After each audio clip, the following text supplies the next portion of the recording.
Intervenimi i tyre është i domosdoshëm në rast të ndonjë incidenti me zjarrin. Por për të kryer një reagim të tillë në mënyrë sa më profesionale të mundshme, zjarfikësit në Ferizaj po përballen me mungesë të kushteve të punës. Kallzo.com ka vizituar stacionin e zjarfikësve në Ferizaj dhe zëvendës komandanti i këtij stacioni ka renditur mungesën e pajisjeve, të cilat ju duhen në përditshmërinë e angazhimit të tyre. Sa i përket objektit, objekti është i vjetër, është i para luftës. Jashtë është restauruar para disa viteve, ndërsa brenda është objekti pa rregulluar. Ka nevojë për mërmetem brenda, radiolidhet nuk punojnë, që ka vite që nuk punojnë, ne kemi vështirësi në për intervenime. Ka bateri vetëm për një ndrem gjatë atij turni kur është.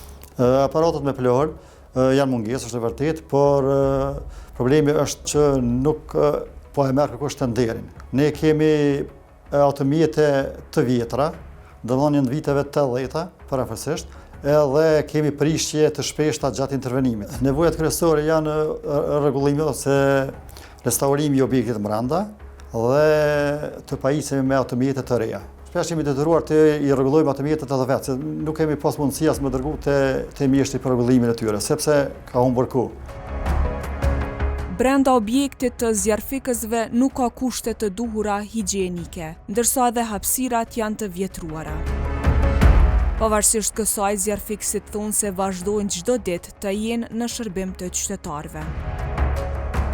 Në lidhje me këtë çështje, Kallzo.com është munduar të kontaktojë me Agjencinë për Menaxhim të Emergjencave, por deri në publikimin e kësaj historie nuk ka marrë ndonjë përgjigje.